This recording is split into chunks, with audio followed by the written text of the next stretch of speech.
You're listening to Thunderquack Podcast Network.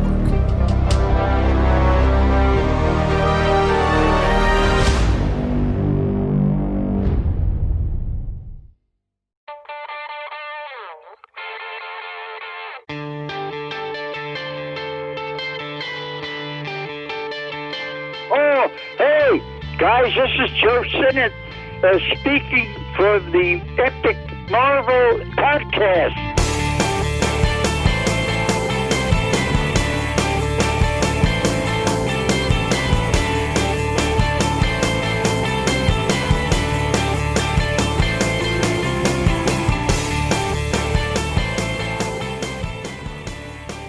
Hello everyone, welcome back once again to another episode of the Epic Marvel Podcast.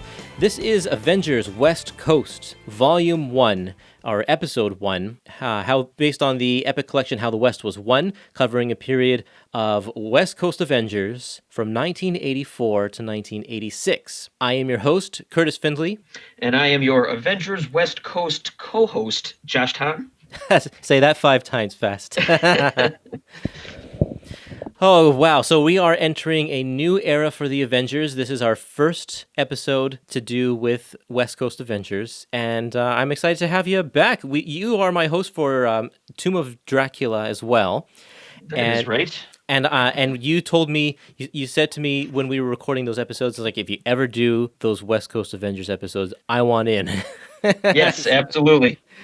What is your background or your history with West Coast Avengers? It was one of the titles that for was finding in bargain bins. I was a bargain bin hound when I was getting into the hobby. Marvel 2-in-1, Marvel Team Up were two of my big ones. Avengers Spotlight, which is kind of a sister title to this, which who knows if that'll get the epic treatment or not, but that along with West Coast, I mean, that's why Hawkeye is one of my all-time favorite characters, because these were the ones I really grew up with, even more so than the regular Avengers title. So yeah, it was kind of cool when I have the whole series, and then they started doing the epics, and I'm like, well, I got to get these. And then of course, Volume 1 is part of the dreaded quad, kerfuffle that happened. Yeah, I was going to make sure that we mentioned that, because out of all of the books published or printed by Quad Graphics, this one is the worst. Which is a shame. It really is a shame. Now, for those of you listeners who don't know this term, if you are in the epic circles, I'm sure, hopefully, you know of the term quad graphics by now, because it's a very controversial term. What happened is that, Marvel gets their books printed by a bunch of different printers all over the country, and because they print so much, they have to send all of their books out to different different printers in order for them to actually get their stuff done on time. No one place can handle everything. So there was a short period in 2017 where they sent some of their epics and some of their complete collections and a few other of their trades to a company called Quad Graphics, which they have used Quad Graphics for a number of years, but this particular plant, which is in Saratoga Springs, apparently for whatever reason, all of those books came back very, very, very terrible quality. The build, the production is just awful. Mm-hmm. And the problems ranged from pages falling out, misaligned spines. The books were trimmed at an angle so they don't kind of sit straight on your shelf, or sometimes the black line, the screen that prints the black line it didn't have enough ink on it or something, so pages aren't readable, and just a mess. This particular version of West Coast Avengers Volume 1, the Epic Collection called How the West Was Won, is printed by Quad, and the problems that have surfaced for this one have been the black ink issue that I was talking about, which affects a few of the pages, or several of the pages, around West Coast Avengers number 3 and Vision and Scarlet Witch number 2. And some people have also said that blocks of pages, either were not even included in the book, We had a person on the Facebook group that said that a full 16 pages of their quad graphics printed book they're just not there. Oh, wow. And some other people have said that pages are falling out, and because they use a very, very minimal amount of glue to put their cover on to hold the pages in, it's like you look at how much glue it can be seen at the top, and there's nothing there. It's really, really terrible. The paper stock that they use and the cover stock that they use is generally thinner than usual, and so there have been lots of problems with the covers curling back as you're reading it. Like, it doesn't usually, the way that the covers work, the grain of the paper makes the cover go back to the shape it was before, but I don't know if they put it on backwards or what. So the pages curl backwards, the covers do. Mm-hmm. I don't know. Is there anything else that you can think of? I can't remember if there's any other issues known about this book. This particular one, no, I know this was people said about the pages falling out. My copy thankfully doesn't do that. Yep. I do definitely have at least 6 pages where, they just forgot to put the black ink. It's a very light gray, so it's enough to read it. But the good news is this is part of the reprints coming out the first quarter of next year, so that's good. That's right. This book will be reprinted, and we are all thankful for that. Now, I haven't decided if I'm going to upgrade or not yet. My copy, I usually try to buy epics, like I'm sure everybody does, at a discount because they're very expensive. Mm-hmm. This epic I paid full price for, and it burned me that I had to pay a full price for a quad book, but I wanted to see it in person before I bought it, and I can't do that when I'm ordering online. So I bought it from a local shop, and I inspected the entire thing. I looked through every single page to make sure that it was fine. My copy doesn't have any black ink issues. Wow. I read through the whole thing, and I don't have any pages falling out. No pages are missing. So it's okay. It still has minimal glue, so the pages could fall out at some point. So I probably will not upgrade to the reprint unless there becomes a serious problem with the copy that I have. I will probably upgrade. I did upgrade my Spider-Man Venom book. I'll probably upgrade this one, and I have friends who would gladly take this for free from me. Yeah. The quad version, just to read it. So, and it's a readable copy. Yep. But of course, everybody in this particular part of the hobby, where we're obsessed with collected editions, these are the little things that just keep you awake at night. So yeah, it's a shame. It's a shame. And so, Marvel had there were 5 or 6 epics that were affected by quad graphics. And as soon as they realized it, to their credit, they put a stop to using quad graphics and never went back to them. So it's unfortunate that it went that way. But those books, I think almost all of them now, or maybe all of them, are out of print. And so if they do reprint any of them, they will automatically be better copies than what came before. I'm surprised this one's getting a reprint as quickly as it is. I that's one of the reasons why I bit the bullet on this, because I just didn't think it would get one, or I should say sell out anytime soon. Venom, I had a good idea, although I still bought that. Right. But yeah, I guess there's enough people that wanted Avengers West Coast, which is good. It's great, especially it being quad. A lot of people purposely didn't buy it because it was a quad book. So, but it's still sold out, and it's great. That'll also help ensure the future sales of the future volumes as well. Yep. Okay, one thing I want to talk about before we get into our topic for today is the cover of this book. It's a great cover, taken from the very first issue of the miniseries, the West Coast Avengers miniseries. But there's one character who's missing from the cover. I love this cover. I love the concept of we don't know who's going to be on this new team of Avengers West Coast. So they've just put a whole bunch of random people on the cover here. We have even obscure characters like Red Wolf over on the left-hand side, and the Shroud, who's over top of Hawkeye's shoulder. And my boy Ant-Man. Yep, Ant-Man's there. Yeah, I'm sure that's the Scott Lang Ant-Man. And down by Hawkeye's right foot, down in the bottom left corner, there should be a picture of Rom, Spaceknight. But he's been taken off of this cover because Rom is a licensed character, and the rules are that you can't put licensed characters on the cover to advertise and sell the book if you don't have a deal in place. So they removed him from the cover. How do you feel about the ROM situation going on nowadays with these? Because everything and anything seems like it's getting a collected edition at some point. Yep. And I understand, those were licensed characters, but they wove him into the Marvel universe, Yeah. pretty tightly. And it's I don't know. I guess it's just a shame because we're gonna probably keep getting issues where, oh, we can't have that in there because ROM's in there, like that Power Man and Iron Fist volume. Yep, for sure. Well, for little cameos, you can put him in, so you can see that he's actually on the cover on the inside of the book. They left him on there. If you go to the very Which is first, good. Yep, that's great. But yeah, Yep, there he is. The situation with Rom is interesting. I don't know. There seems to be some sort of bad blood between the creators of Rom and who are Parker brothers and Marvel Comics. They Oh, don't okay. really want to have anything to do with them, which is why there's no deal in place. And right now, IDW Comics has the license to reprint the Rom comics. And they work with Marvel a lot. In fact, IDW publishes comics with Spider-Man and Captain Marvel and Black Panther. And they've done collections of like the Spider-Man newspaper comic strip. They have no problem licensing the Marvel characters, and they've even licensed Spider-Man for the Transformers reprints of the Marvel comics, so that Spider-Man can show up in those comics.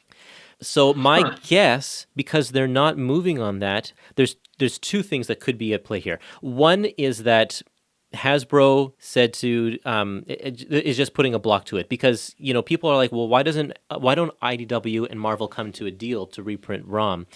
It's Right. not up to IDW and Marvel. It's up to Hasbro whether or not they want to make a deal with Marvel. So if they don't want to do it, there's nothing that IDW or Marvel can do. It's just dead in the water. The other possibility is that because ROM was woven so heavily into the Marvel Universe, that actually means there are a lot of characters to license. It's one thing with Transformers where there's one issue with Spider-Man in it, so you could do a one-time license for one character, but pretty much all of the Marvel Universe shows up in ROM at some point. Like everybody. Right. I know that there was a big storyline with the Dire Wraiths, and I believe those are ROM characters, right? Yeah, the Dire Wraiths they were created by Marvel, so they are Marvel characters. Oh, okay, so So- they can appear in future volumes without any issues. Yeah, in fact, IDW have licensed the Dire Wraiths from Marvel so that the Dire Wraiths can appear in new IDW ROM books. And Oh, Hasbro doesn't have anything to do with that, so that deal can be made. That's fine. But there are so many characters that show up in ROM, and there's one issue of ROM that includes Shang-Chi and his supporting cast, which are licensed characters from the Sax Romer estate. So you have two licensed characters that aren't Oh my owned by God. IDW or Marvel in that one issue. That one's going to be impossible. But yeah, Jeez. I don't know if we'll ever see ROM reprints anytime in the near future. Yeah. But anyway, that's a huge tangent. Yep, you'll probably edit that out, and that's okay, but I was just curious. No, that's okay. Let's talk about this issue. What are the issues that we're talking about today, Josh? Well, there is a lot of ground to cover here with this particular Epic collection. In this part of the episode, we're going to be covering the West Coast Avengers miniseries, issues 1 through 4, Iron Man Annual number 7, and Avengers issue 250. So, Josh, for people who have never read any West Coast Avengers and are just picking this book up for the very first time and jumping in, what are the key elements or the key plot points that you need to know before reading this book? They do a good job explaining things as we go. This by its very nature being a spin-off book from a large title, there are several elements that were originally introduced in Avengers proper that kind of spin out into this. But I would say the main points, there was a Hawkeye miniseries, I believe written and drawn by Mark Grunwald in the early 80s that introduced, it didn't introduce Mockingbird, but it introduced them meeting each other, and actually they got married in that. So going into Avengers West Coast, they're actually newlyweds, Hawkeye and Mockingbird. So that's kind of a status quo changer going into this setup. Right.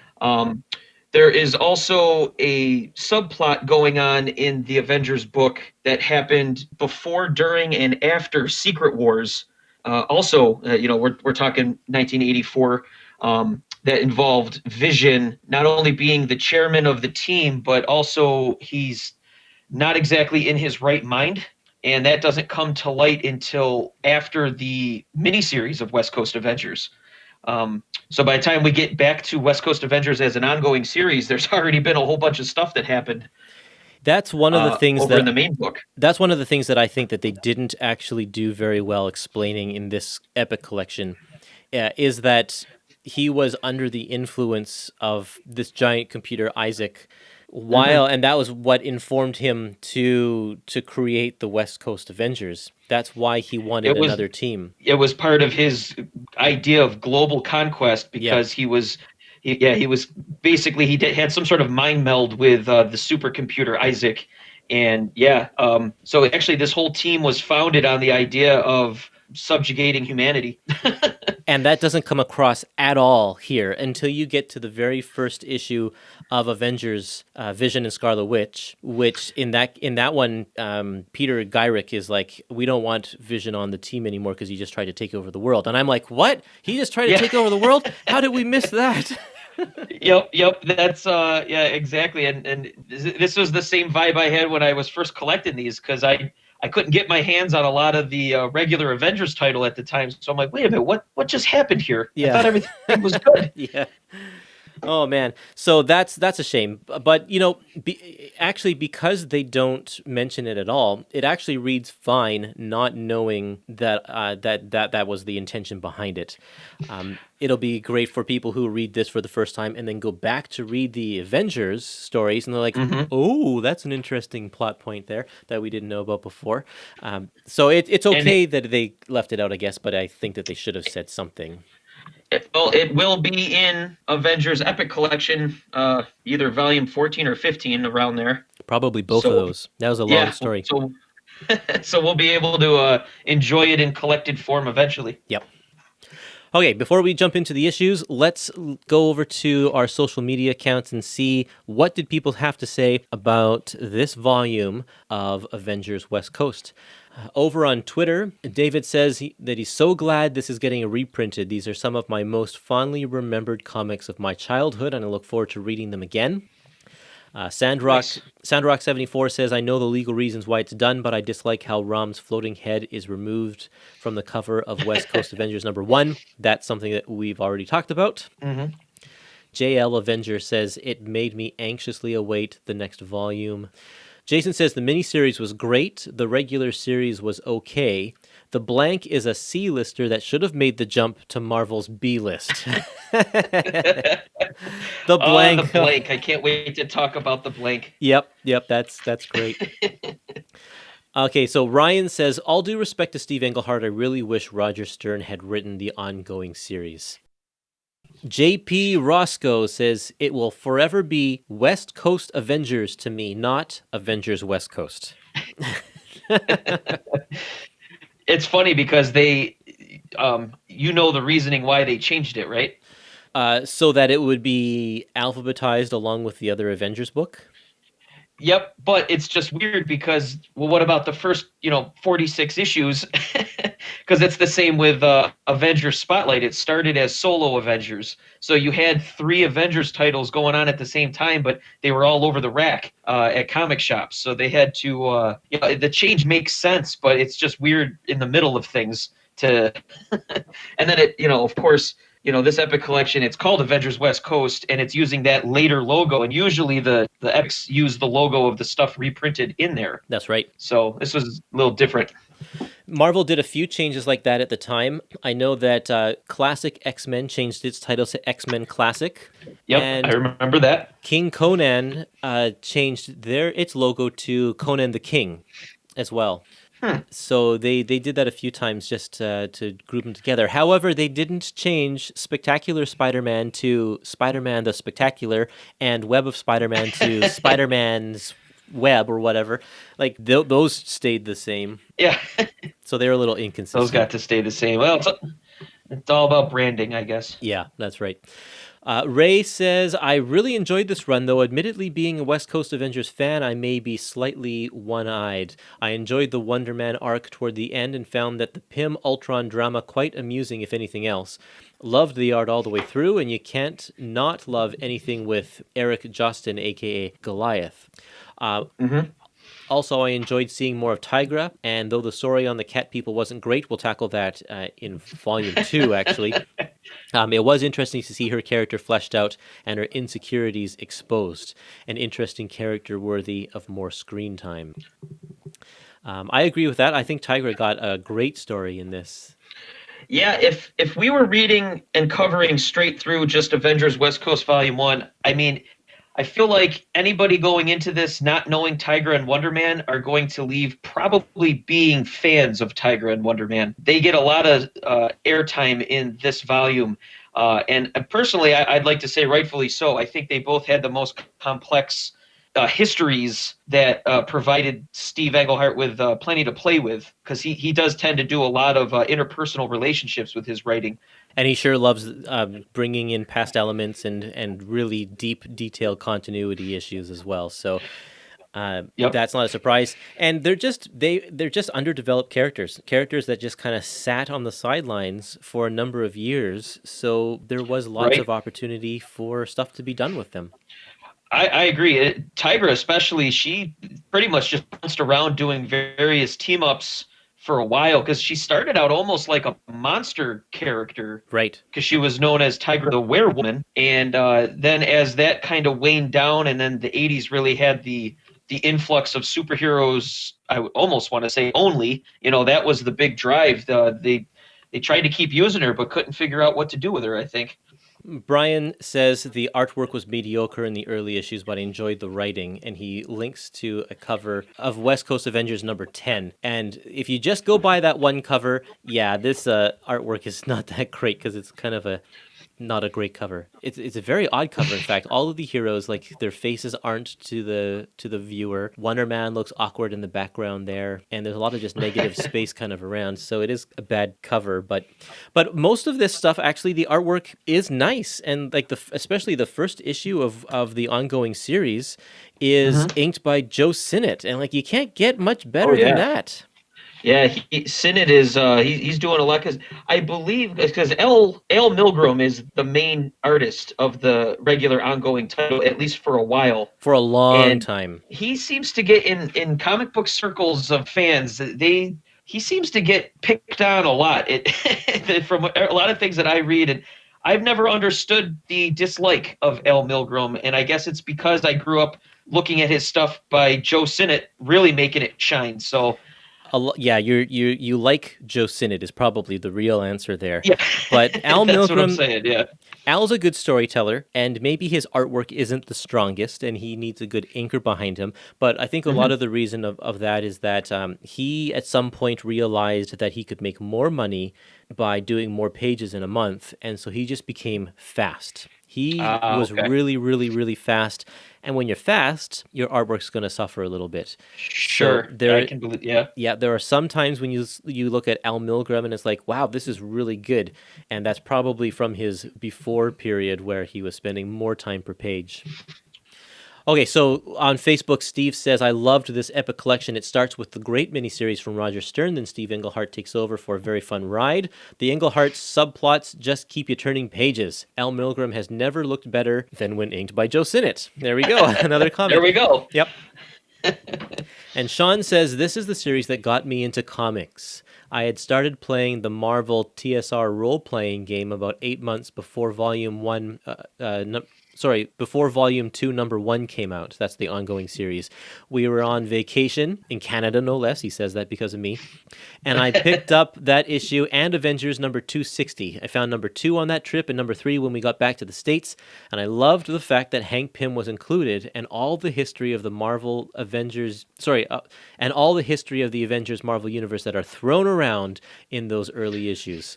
I found the series to be very sunny as compared to the main Avengers title at the time. I loved the marriage between Hawkeye and Mockingbird in this first volume. It was fun and light. There weren't a lot of representations like that in comics at the time. Yeah, Great comic. I love stories like that. We're getting to the point where I don't think kids identify with characters in comics first. I think they know about them with all the various cartoons and TV shows and movies. For sure. And when we were kids, like that was it. It's like, oh man, Hawkeye. I fell in love with Hawkeye just totally based on how he was written in these comics specifically. Yeah, I just love hearing that other people had those same type of experiences with it. Definitely. That's all the comments that we have today, so I think we can move over to our issues. And, we've already been chatting for a while, so we need to get on with the show.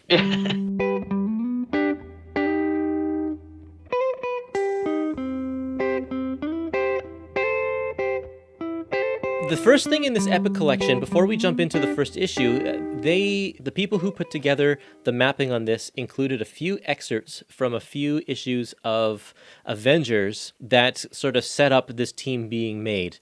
So we have excerpts from Avengers numbers 239, 243, 244, and 246, and it's just a few pages from each, in order to show us that Vision is the chairman and that he's putting together a new team and he's choosing Hawkeye to lead it. It also shows us Hawkeye coming back from their honeymoon, from his and Mockingbird's honeymoon. And really all it is just them talking about forming the team, and it's just a little build up, because it actually took a long time for them to get to from where they think about the idea to actually launching the first ongoing series. And we would see little bits of him setting up Avengers compound out there on the West Coast. We did get a really cool little cameo by Bill Foster, the former Giant Man, right? Or Black Goliath, as he was originally known, and he was on the West Coast team, the Champions, for a couple issues towards the end of that run. So I don't know, missed opportunity. Would it have been cool for Bill Foster to have joined the team? Yeah, I wonder why they didn't do that. That cameo is just kind of I don't think he was doing anything else. I know he was in later crossovers and stuff, but I did want to ask this: these little excerpts, just going into this particular volume, not knowing anything about Avengers West Coast and reading those, there's a lot of continuity references going on just in these few pages. And my question would be, is this a turnoff to new readers, or would this instantly make new readers want to read more? Because I'm so close to the material, it doesn't affect me one way or the other. And I'm just curious what that does to people. Yeah, I'm not sure. I mean, the pages that they've chosen are primarily character building pages. There's not a whole lot in the terms of the subplots of the actual ongoing Avengers storylines, except the one page is on page 10, taken from, I don't even know which issue of Avengers this is, where Vision's talking to who is it? The new Security Council liaison. Raymond Sikorsky. Yeah.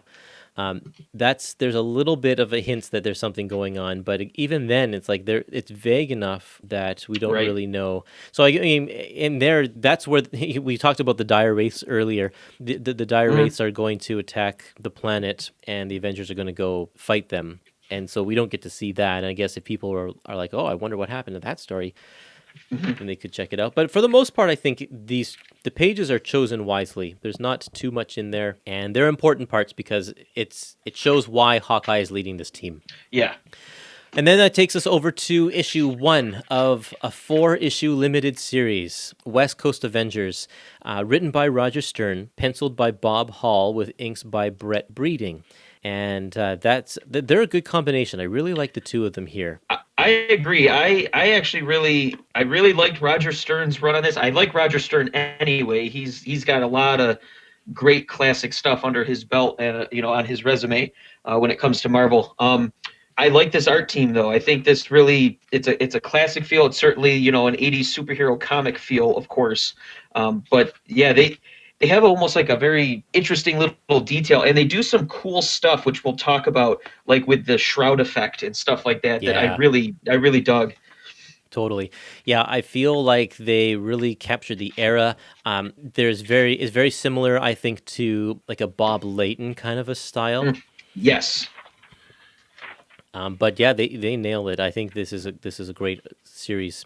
It's a great way to start. And so in this first issue here, Hawkeye puts out a call to several heroes that he knows to see who will join his new team. Because right now it is only him and Mockingbird. And so most of this issue is just people receiving the call and going to check out to see what. Actually, it's not Hawkeye that puts out the call. It's Vision. Sorry, It's the Vision. Yeah, Vision puts out the call, and he's very vague. And it's like, hey, we need you over in San Francisco. Can you go and check things out?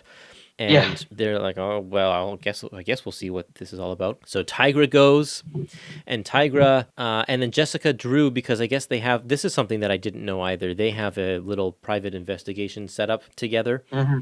And Jessica Drew, of course, is Spider-Woman. And she says, I don't know if I trust what's going on here, so I'm going to call a friend to help, which plays up big into the last half of this issue, because that's going to be the Shroud. He comes to investigate, and they think he is an intruder.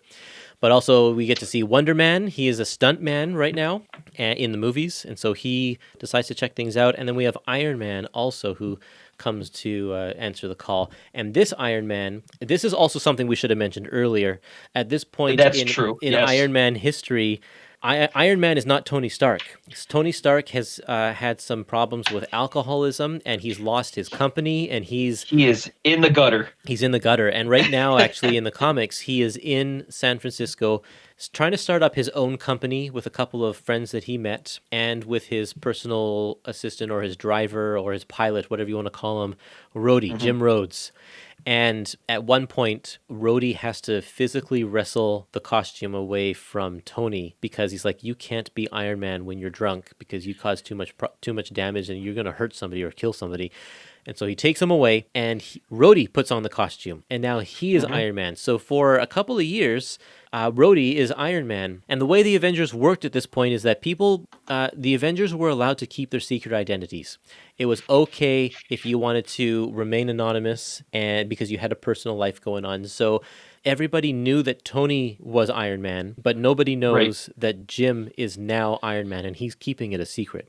And this is all from the what I believe is a stellar run by Denny O'Neil with Iron Man, which is 2 out of the 3 Epic collections are covering that right now. We're still waiting on a third one to finish that off. That's right. But this was also during the time Rhodey was Iron Man during Secret Wars. Yeah. Which, it's you just assume Tony Stark would have been part of what was at the time the biggest Marvel crossover, but no, he was too busy with booze. Yeah, it certainly places this Epic collection in a very, very specific point in time. Yeah, so what do you think about this setup? I mean, not a whole lot of action happens except for the fight with the Shroud, which is like, I don't know, like 2 pages or something. It's really all set up. Well, so much of this was set up, and when I was first going through it and reading it, and it finished in what I felt was kind of anticlimactic, because it's not even a supervillain they're fighting. It's actually another he's kind of a vigilante, but he's a good guy. And I'm thinking, man, West Coast Avengers 1, and you compare it to Avengers #1, where you have this amazing self-contained story of the Avengers all teaming up to take on the Hulk and then actually Loki. It pales in comparison. However, what you have to do is actually look at the entire 4-issue miniseries as their first big adventure. It's true, and they meet up with one of the more powerful people in the Marvel Universe as well, so that's true. Yep, and when you look at it as a whole, despite the blank, it's very well done in terms of setting up shop. And giving them a really good identity and an adventure all to their own. I think that it's good that they're spending this time. It's so strange, though, that this is a quarter of the miniseries. And this just goes to show you the difference in comic writing between the 60s and the 80s. Whereas everything that happened in these 4 issues, like you said, is 1 issue worth of 1960s storytelling kind of comics. Absolutely. Well, we're also dealing with, comics in the 80s, especially with Marvel being as tight as they were with continuity.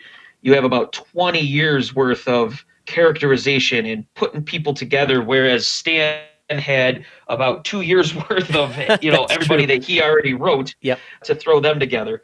And again, I think it's done really well. I don't want anybody going into this for the first time get scared of the continuity stuff. It's all very much explained. It's not leaving you high and dry. Oh, for sure. But like you said, it's very much a specific point. Did you pick up during the Simon Williams as a stuntman that it looks like they're implying that he is working on a Sean Connery James Bond movie? Oh no, I didn't. That's awesome.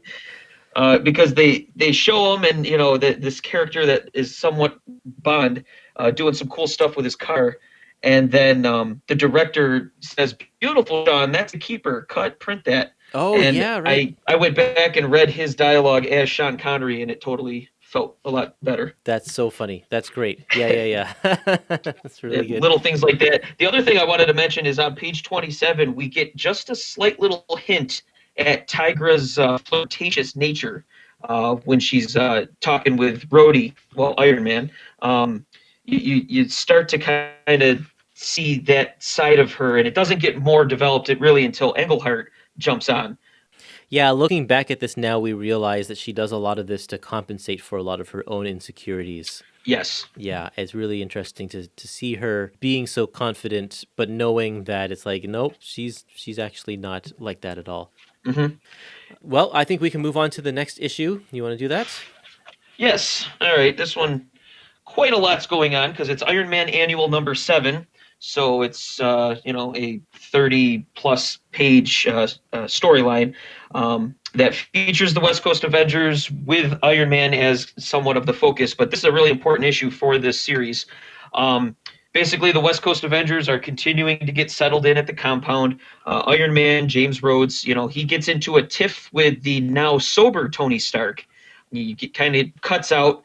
He ends up saving the crew of an exploding oil rig, and he's kind of reaffirming that he feels good as a hero. He likes being a hero, and he hates living in Tony's shadow. So again, a lot of this is a lot of character development from that run in Iron Man, but it's spilling over into clearly he's an Avenger now. But this is Eric Jostin. Is it Jostin or Jostin? It could be either. I'm not sure. I'm not sure either. But this guy used to be Power Man. He was first introduced way back when in the 60s. He kind of had his powers from the same experiment that gave Simon Williams his powers. And he's basically been a bum and kind of a loser, got beat up a bunch of times by other superheroes over the years, and he gets a power upgrade by Dr. Carl Malus, who he's been in a bunch of backgrounds of a bunch of comics, used quite frequently as well as a guy that likes to experiment and create supervillains, basically. Yeah, he goes by the name The Power Broker, and I just recently read Steve Englehart's Fantastic Four stuff, and The Power Broker is the one who turned Sharon Ventura into a superhero, and she called herself Miss Marvel, and joined the Fantastic Four. That's correct, yeah, and I know that he was featured in Captain America a little bit, I think during the beginning part of Grunwald's huge run over there, but I'm pretty sure he was throughout the 70s as well. He popped up here and there. But yeah, so his power upgrade, the former Power Man becomes the new Goliath, and he just goes on a rampage in the city. He's filled with all this, newfound self-confidence and takes on Iron Man. It pretty much defeats him right away, to the point where Iron Man then gets Hawkeye and Wonder Man involved. They all team up to take him out. They're still defeated fairly quickly. Actually, I think they mentioned it's 5 minutes. He takes out all 3 of those guys. Yeah. The Avengers regroup. They end up.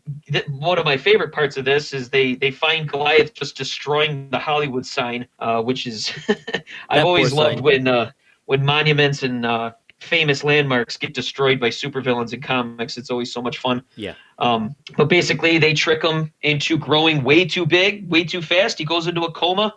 And it ends with him getting locked up at Avengers Compound, which comes in to play quite a lot the rest of this book. I was so surprised. I read for the podcast the Iron Man Epic Collection, Duel of Iron, in which this issue appears. Mm-hmm. And I had no idea how important it is to West Coast Avengers. I mean, I knew that it, obviously, because the team is there and they're talking about him joining the team, I knew that was part of what was going on in that book. But the whole point with Goliath is so important to down the road because he like appears in so many of these issues later on, and it's amazing that it's so heavily tied into continuity there, and so I'm glad that it's here. I understand why it's here. I always am kind of bummed when in a collection like this, it's like really we have to interrupt a 4-issue miniseries to put an annual in here, but it has to go here. Yeah, I agree. I thought that was. I'm like, wow, you think you would have been after, but it doesn't really feel that jarring. It just feels like, all right, this is just kind of their next sort of story that they're doing as they continue. Because overall, that miniseries doesn't happen in just 2 days. It probably a few different weeks go by. But and this character of the Goliath, Eric Justin. They use him quite a bit. Roger Stern uses him in the phenomenal Under Siege storyline, and he has a future in later Marvel with well, I don't want to give it away, but Yep. You know where I'm going with that. I do. The first comic book I ever owned was Web of Spider-Man number 60, where Cosmic Spider-Man faces off against Goliath. Nice. Yeah. So this issue is very important because you mentioned this before. Iron Man has to prove to himself that he is a hero. He's going through all of these doubts about living in Tony's shadow, and like, is he actually able to be the hero that everyone expects him to be because of the way the armor looks, and more importantly now, is he worthy of being an Avenger? Like, not just a hero, but a hero among heroes. And that's a pretty big deal. Like, that's a lot of pressure to put on yourself. And by the end of this issue, we find out that he does feel that he is ready to join the West Coast Avengers. Yeah, and if you think about it, he hit the ground running as a superhero by having to take it over because his best friend and kind of his mentor was just so irresponsible and was so awful there for a while, and then he was right into Secret Wars, which instantly teaming up with all these huge heroes of his day, and he's got to be with them, and they all think he's the old Iron Man, and he's got an interesting story arc to the point where it's kind of odd that he's just in this 4-issue miniseries, but we'll talk about that. Yes, yeah, we will, because I found that odd too. One of the things I did want to mention about this, and it's not a huge big deal, but for me, I love it, is Hawkeye's Sky Cycle. I know Cap will fly one here and there over on the main team, but I've, again, always associated Hawkeye with that thing. Right. And I don't know, this is where we see it for the first time in this volume, and we see it a bunch more, and I just think it's a really cool, vehicle that he gets to ride around on. He kind of has to, because he can't keep up with everybody else if right. He doesn't have a Hawkmobile. So. That's right. That's funny. Yeah, I like the artwork in this. Is drawn by Luke McDonnell, who was also doing the regular series of Iron Man at the time, and just these big splash pages where Goliath is either growing or shrinking, and you see the multiple Goliaths on one page. Page 75. 75 is awesome. great. Yep, it's really, really nice. And the inker for this one is really nice too. Aiken and Garvey. These are a team of a pair of guys that work together, but they do a really good job over Luke McDonnell's pencils. Luke sometimes cannot be the strongest penciler, and I think he gets, if he's paired with a certain inker, he can look really, really good. And this is one of these cases where these two guys are making him shine. Sure. Yeah. Absolutely. Okay, moving over to West Coast Avengers number 2. Here we go. This one's called Blanking Out. And in this issue, there is a bank robber, a thief, who is robbing banks, and he just looks like, I don't know, like static or something like that. It's really neat with the artwork because they just use a Zipitone pattern on him against his silhouette. Zipitone, man. Yeah. And it's what it is he's stolen some tech, and the tech gives him this force field around him that disguises him, and also everything kind of like he's indestructible, basically. And he uses that to rob banks and get money. And so the Avengers have to take him out. And I think this is good because this is the Avengers' first time in the field. They are a brand new team of people who have never worked together. Like, this specific group has never existed before, even though some of them have worked with each other before. But they're going after the blank, and they mess up. Basically, it's Simon lets him get away, and he feels a lot of guilt around this. Yes. and like this is his first chance to prove himself on the team, and they can't do it. So they spend the whole issue kind of trying to track him down and stuff, and in the end, they end up causing more problems than solving them because they blow up a gas station, and that's not a good thing. So the guy gets away in the end. Yes, a guy known as the Blank with a force field was able to get away from 5 Avengers. Yeah. this this again, you have to take the whole miniseries as its entire story. But yes, now issue 2. This is the Avengers level threat. It's almost like they were kind of like, oh, what do we do? We're bored. We have nothing else to go after. But it does. You brought up how Wonder Man, he screwed up and he feels bad about it. This is kind of important to his character arc all the way through to the ongoing series and in Vision and Scarlet Witch, the beginning of that. Yeah. He kind of has a story arc that really is getting established here, and we do get some payoff. So this is part of it. And I think this is just smart storytelling because, and this is kind of a standard thing. The team gets together and they realize that they just can't be they're not a team just because they exist exist together. They actually have to work together. And so putting them up against a low-level threat that they can't combat shows them that they need to work together and step up their game. And then later on, they'll face the real threat and will be able to overcome it. Did you, during their training sequence in the beginning, the bottom of page 81, that fight, those last couple of panels, did you find it incredibly stupid that Rhodey was blasting repulsor rays into California bedrock? Oh, yeah, I didn't even think about that, but you're right. Yeah, let's just set off an earthquake here. Yeah, it's like, what do you do? It even says a blast equal to that of several dozen pounds of TNT. What are you doing? I just find that this is not an effective form of training either. I mean, like the Danger Room and all that kind of does the same thing, but like Hawkeye is throwing these, like shooting these arrows into Iron Man's armor that's releasing a putty that gums up his works, and like now his armor's ruined. What if, what if Apocalypse or Galactus attacks at that very moment? Now all of a sudden Iron Man is taken out just because they were goofing around during training. Right. Yeah, no, that and who's cleaning that out? Does he take it back to Stark over at Silicon Valley? He's like, hey, you have to clean this? Yeah, right, exactly. It's a fun sequence that shows them, trying to work together and, that they're not quite there yet. Page 83, we see Simon Williams packing up and moving on with his personal life, complete with a nice set of Daisy Dukes that he's wearing there. Right up there with that's with Tony the 80s. Stark's Jerry curl. Yep. That's the 80s. We see these things. Yep. One of the things I did want to mention was in page 92, where we see this awesome sequence of the 5 different West Coasters going out patrolling in their own unique ways. I think was just a genius little bit of storytelling. We see a sky cycle. We see Tigra in Chinatown in that just silhouette. It's so cool. It's very cool. And Mockingbird has a Mockingmobile, which is nice. The Mockmobile. Yeah. Yeah, the Mockmobile. The thing that stood out about this scene to me is that they are all so high up in the sky, and like I always wonder when people are patrolling and they're like swinging on the top of the buildings, how do they actually see the tiny people down below that are actually causing the crimes? Like we're talking, this guy is just one person who is just a petty thief, and they're like flying in the sky trying to look for this guy. It's like they're not going to find him this way. I mean, agreed. They end up doing it, but it's kind of by fluke. That's superhero comics for you. That's right. You just assume Batman knows exactly the guy 50 floors down who he has to land on. Yep.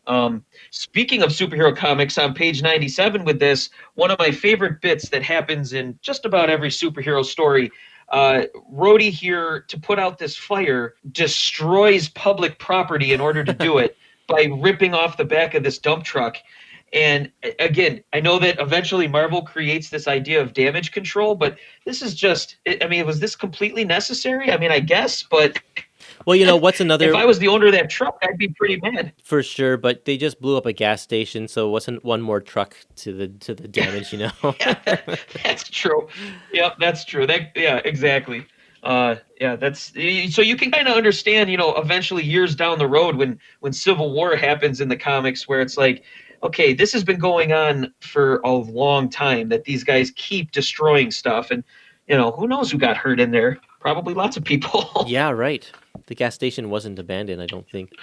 Well, you should probably mention the big surprise ending here for this issue, because it sets up the next one. For sure. Yeah, the technology that this guy, the Blank, has covers him with some sort of ionic energy or something like that. And what happens, though, is it actually opens up some sort of a portal or releases the energy where Graviton had been trapped for a long time. Which I don't have in front of me his last chronological appearance to here, but he was clearly stuck in some sort of other dimension or limbo of some sort. And that final panel where he's just levitating the mug with that look on his face, that's pretty good. It's really good. And I love it. And he's just like, oh, you don't like the Avengers either? Oh, I think we can be friends. Yep. So here's our big bad, our big Avengers level threat going into issue 3. Really cool thing with issue 3, West Coast Avengers, they're cleaning up a freak blizzard in California. And this is actually thanks to the Casket of Ancient Winters over in Thor was opened up by Surtur. So there's a whole storyline going on over there. That was during, I believe, Walt Simonson's run. And it affected every Marvel book in November 1984 cover date. I love it. Yeah, I love that kind of stuff. So much fun. Yeah. And it's like, it doesn't have any bearing to the plot or anything like that. But I love just the fact that, Marvel decided to do that across the entire run of comics. Just to put the snow in there. Yeah, it was what was really cool about it is because, again, you're growing up, you're grabbing whatever comics you can, as a kid, and I didn't have any of those Thors at the time, so I had no idea. But then I started piecing it together in a weird backwards way. I'm like, what is with everybody dealing with this weird blizzard? I remember Spider-Man was doing it, and I'm like, then it all clicks, and I'm like, I just thought it was genius that all these writers could get on board and be like, oh yeah, I'll do that in the beginning of my issue, sure. Yeah. And this was before things like Inferno, where they'd put a little triangle in the corner box saying this is a crossover or tie-in issue. Yes. Because like Inferno did the same thing. It's like all of a sudden there's a heat wave, and that, you pick up any comic from Marvel in during the Inferno months, and they are making mention to this heat wave that's going on and the demons popping up and stuff. But this was before that kind of thing. So that clears up the snow. Just actually, they even mentioned how it just sort of disappeared. And we kind of get a little side story with Tigra and Wonder Man. They kind of do some of their own bonding. They decide to go undercover with the Shroud, so the Shroud comes back in order to get into the Blank's hideout. And basically, they're surprised by the fact that they thought they were just going to go in and take down the Blank, and then Graviton shows up in all of his glory and absolutely decimates them. Yeah, he's a cool villain. I really like Graviton. I think that he's just a classic evil villain, just egocentric. He doesn't have any bigger aspirations than just like in this one. He just wants to take over all organized crime. So he's taking out all the mob bosses and stuff. Yep, he almost basically setting himself up to be the kingpin of the West Coast, which I think is really cool. I think that makes sense that he he's got a whole plot that actually serves him well, because then he wants to be a big player. Couple of things I liked. Well, first off, Tigra in leg warmers, but also a bikini. Well, she's covered in fur too, right? So yeah, right. But if you noticed on page 105, the final panel, she's carrying off the guy, and there is a Frisky cat food billboard. Yeah, with with the slogan "Here's the beef," a play on the '80s "Where's the beef" for Wendy's commercials. That's right. I love stuff like that. That's just great. They talk about how the Hollywood, or they don't talk about it, but we see the Hollywood sign. So it has since been repaired since Goliath was beating it up. Thanks to damage control. Yep. And then when we have this whole bonding moment between Tigra and Wonder Man, we get some cool flashbacks to both of their histories, which are both pretty intricate. And they summarize them really well here, where it doesn't feel clunky, you're just dropped in the middle of things. But we see the sequence on page 113 where Tigra can go back to she doesn't get to turn back into human, but she can disguise herself as a human. Yeah, with a And magical amulet that she has. yes, which that's kind of cool. And it plays into going forward, doing this, being undercover and everything. That she's able to do that is really it plays a big part in the next issue. Yeah, it was nice to see both of them kind of talking together because these are the two characters that are kind of the most underdeveloped out of all of them. Hmm. Aside from Mockingbird, I guess, because she's fairly new, but to have these two kind of bond together and become friends, I guess, in a Sure. sense that I like this relationship between the two, and it just provides for some good character development for both Hmm. of them, for sure. And then when they eventually do go undercover, the two of them, and it goes horribly wrong, we have a reason why. Like at one point, Simon goes undercover and gets caught, and Tigra blows her cover in order to try and save him. Yep. And even though Simon could probably handle himself, she busts in there. And I think that's because of the conversation they had just before. She may not have done the same thing if they hadn't had that conversation. Yeah, that's a good point. Before we move on, I also just wanted to make mention. So while this part of the team is doing this, Hawkeye was all about setting up, having a party, grilling some steaks, Yeah. having it, having people, having everybody get together and have a good time.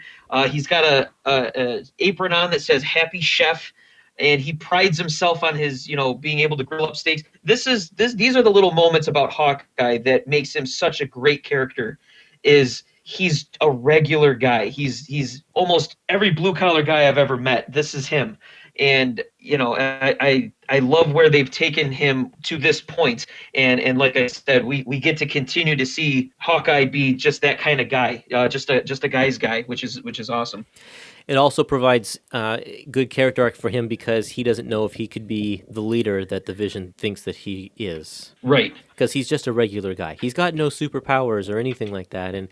And can he really be the leader of a team of Avengers?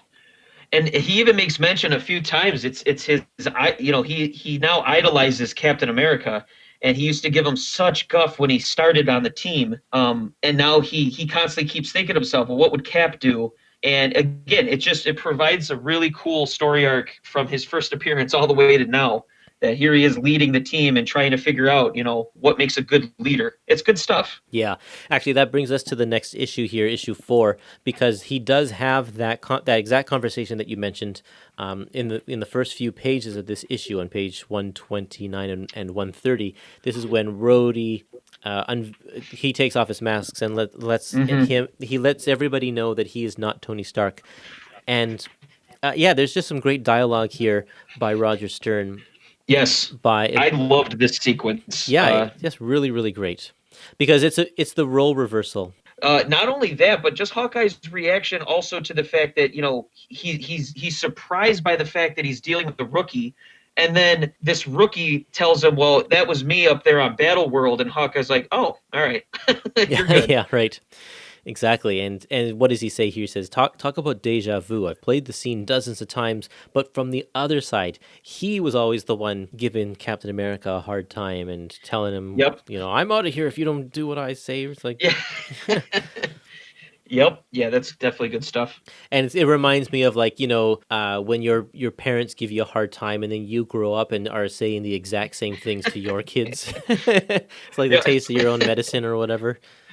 Yeah, it's a nice moment there that they show that he recognizes it too is nice. That he has that self-awareness where he realizes, he was just as, ridiculous back then too. Totally.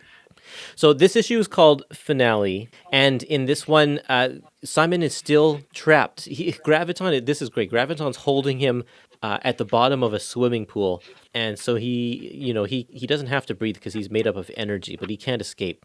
And so Tigra decides to do the same thing that they did in the last issue, which is just go undercover and infiltrate their base. Yep. And it works a little bit better this time because they are able to have the whole team backing them instead of just the two of them, which is a smart move. They should have really alerted the rest of the team that they were doing what they were doing last time. Yes. But now with the combined forces of the Avengers, and they actually have a really good plan. And there's a part where they even have a dummy of Hawkeye to act as a red herring on the little Hawkeye glider cycle to draw Yep. Graviton's powers away. And in the end, Graviton, he's so powerful, but they drug his drink, and that's what kind of knocks him out, and they're able to take him down because of that. It's a smart thing to do. He controls gravity. I mean, quite honestly, there's not much that can go up against that guy. Yep. If he isn't either distracted or weakened somehow. Yeah, it's great. I loved how they just brought it all together. They tied up all the loose ends that they needed to, and in the end, they get their barbecue, and they're watching something on a large screen, a big screen TV in their backyard. Yep. And the Vision contacts them to say, "Hey, you did a good job about that. You didn't have to call me for backup, so way to go, guys." And when you were saying earlier, or I think it was one of the guys on Facebook was saying how this book always seemed to be kind of the fun, maybe a little less stuffed shirt Mm-hmm. vibe of Avengers team.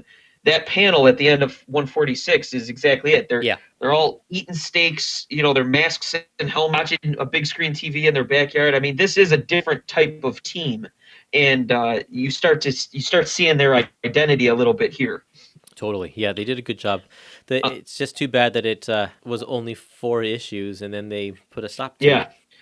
One of the things that because it just kind of happens and then nothing's ever really talked about.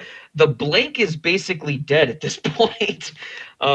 He got launched out of the window by Graviton, and along with Tiger and the Shroud, and they went into the drink. And then Rhodey makes it a point after he rescues them, saying that he tried to find them and couldn't find anybody. And I did a little research. The Blank actually never shows up until like the 2000 teens in a Spider-Man story. Really? So I think the intention was that he was dead, which is, it's not. I guess it's not funny, but there's no talk of the Blank ever again for the longest time. Well, and I wonder, I haven't read that issue, so it might not even be the same person. A different person might have got the technology. It might not be. Yeah, this was just what I was reading online, but yeah, I mean, it took forever to finally, and then I'm thinking to myself, really, somebody decided they had to bring back the Blank? I guess he had a fan out there who became a writer at Marvel. That's right. Well, that's okay. Everyone gets their time. That's right. All right. Shall we move on to Avengers 250? Yeah, this issue is a double-size issue, and it comes right on the heels of the miniseries. I'm not exactly sure why. The whole continuity of this, I need to talk to an editor or something to see what they were thinking in the background, because almost a full year goes by before West Coast Avengers gets their own title. Yeah, and so I saw it. I made mention of that too. And so we have kind of the wrap up and the conclusion of the West Coast Avengers miniseries is in Avengers number 250, this issue here. And then they just drop the idea for like several months. And they do, although I did make a couple of notes, which we'll get to in a little bit here. Okay. They do have a few appearances here and there, but I'm curious if the Avengers at this time, like, they make some mentions, our West Coast team could handle that or something. But yeah, it took a while to get the book started, and I imagine that people had been writing in for a while. Hey, let's get some more West Coast Avengers going.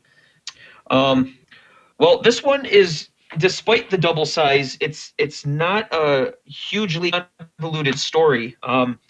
Basically, there is a bad guy called Maelstrom who has appeared in some books prior to this, Marvel 2-in-1. I'm pretty sure he's probably fought the Avengers before. He is the spawn of an inhuman father and a deviant mother, the deviants being part of the Eternals, and obviously we know who the Inhumans are. And I guess it's kind of caught, that alone, he has a chip on his shoulder, it seems. And basically in this particular story, his big plot is to absorb all of Earth's kinetic energy to become, and I quoted this, the most powerful being in all creation. So this brings both teams together in order to take them on, and the way that they dispatch them is actually really, really cool, which I won't spoil. But it's a lot of it has to do with the two teams coming together. We see a lot of various character plot lines getting played out here between East Coast and West Coast. Let's see, this is one of those things where there's a lot of continuity going. We got some Vision doing his, still being under the control of Isaac or influenced by Isaac, the supercomputer. As far as the issues that we're talking about today, this is my least favorite issue out of all of them. I just did not care about these bad guys whatsoever. They had his henchmen impact. are terrible. Yeah, they had no impact on me. I will say Maelstrom himself looks kind of like Jean-Luc Picard from Star Trek: The Next Generation. I just kept seeing Patrick Stewart, so I kept hearing Patrick Stewart's voice as I read him, so it made it a bit more enjoyable. I do have a couple of things that are a little interesting, and I don't know where they were going with this, but in the beginning, there's this whole sequence where Wanda and the Wasp are by the pool, and they're in their swimsuits or whatever, and Star Fox comes leaping out, gets them all wet, and they start freaking out. But it's an indoor pool, so I don't understand. I know that they're you ruined my hair, but you're in a swimsuit in an indoor pool. Aren't you planning on going in the pool? Like, it's not like you're sunbathing. So I just thought that was weird. That is funny.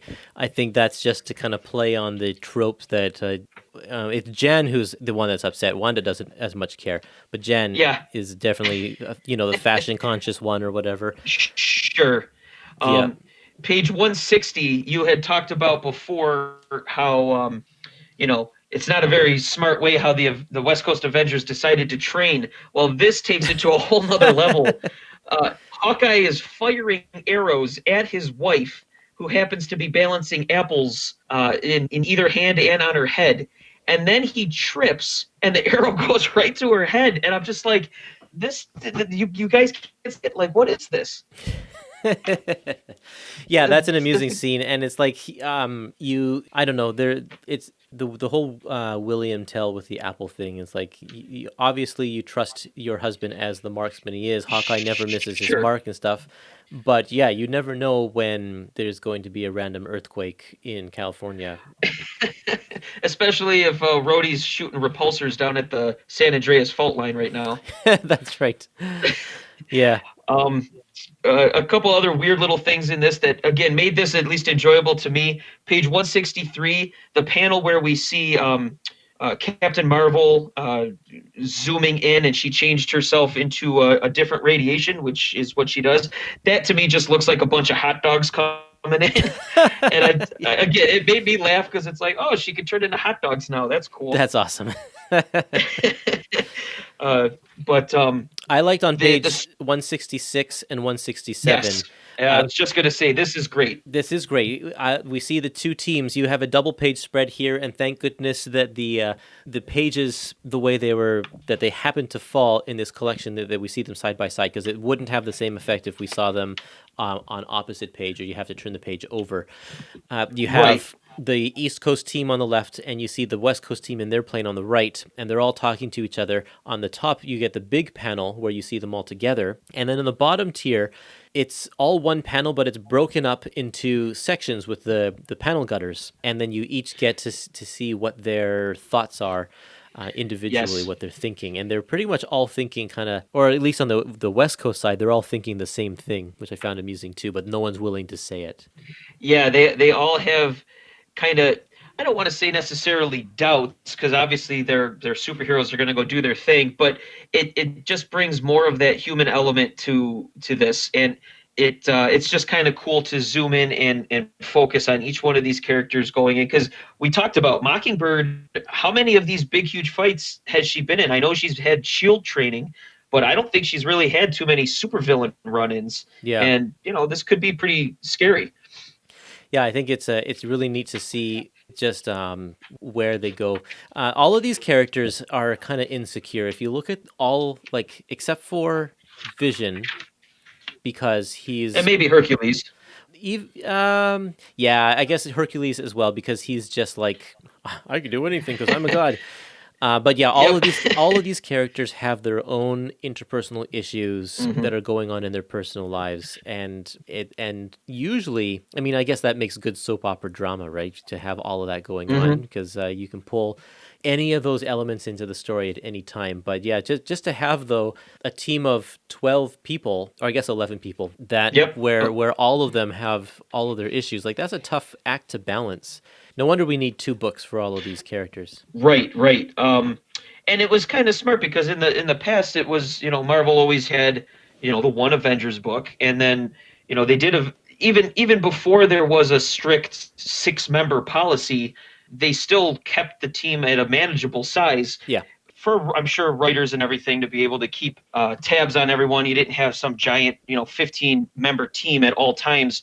This was a really interesting and fun way, I think, to keep these guys going as Avengers and not have a team book that was completely, way too crowded or whatever. Yeah. Although having so many people on one team is nice in certain circumstances. Like it's always great when, we have the annual crossover where the East Coast and the West Coast gets together Mhm. and everyone's together. Like those moments are fun. And like Yeah. when Brian Michael Bendis started Avengers and he put like literally everybody on the team, or George Perez and Kurt Busiek when they did their Sure. Avengers and everyone was on the Oh, team. yeah. Yeah, totally fun. Not something that's sustainable over a long period of time, but always fun to kind of get those moments in there every once in a while. Agreed. Page 175, we get a cool splash panel of a bunch of the Avengers fighting this gargantuan maelstrom. He's been absorbing all this energy, and I have to laugh. Mockingbird, what are you doing? What are Hitting your his sticks ankles. gonna do? Well, you got to I try mean, something. I suppose. I mean, Tiger's scratching up his knee. Hawkeye's arrows are at least exploding ones, but it's just funny. She's just smacking his ankle with her sticks. Well, if she's able to snap his tendon, then that could cause some serious damage. That's very true. And I did like the top panel of 181 where they're doing a little bit of trickery again, trying to lure him into a different area. And you have to actually scan the whole panel because you have Tigra over in the one corner hiding, Oh yeah. Mockingbird up high, and then Hawkeye over at the other corner. And I like that. I like how they're ready to strike, but you actually have to look around the panel on that one. These bad guys come to an unfortunate end here because they keep on cloning their bodies so that when they die they can put their essence into new bodies or their brains into new bodies and such, but their bodies get destroyed, so when they die they can no longer come back again. I don't think that's unfortunate. I think that's okay. Yeah. I mean, the one guy, his ability was to have things stick to him. I don't think we need any more of him. Right. And of course, it ends with another party at Avengers Compound on the West Coast. This is the party team, man. And there's a great moment here that doesn't have anything to do with West Coast Avengers, but I love it still, between Star Fox and Captain Marvel. And it's like you don't realize that these people. The whole point is that Captain Marvel took her name from the previous Captain Marvel who died, who was a friend of Star Fox from way back when, because they both have some Kree connections. And Star Fox says at first, I didn't like you because you took the name of this guy that I feel you shouldn't have taken the name from. But now I realize you are every bit the hero he is. And so it's fine that you are Captain Marvel. And she's like, yeah, I didn't even know Captain Marvel was a person when I took up this name. Like I'd never met him before. So it's just a really well touching moment. I love the sun setting in the background, and they have a toast at the end. It's just really, really well written. It is, and this is a Roger Stern written issue. Roger Stern's Avengers run is one of my absolute favorites. I talked about West Coast being the one that I collected, but I did all of the Avengers of the 80s as well. And I mean, he knew how to write a team book. He really did.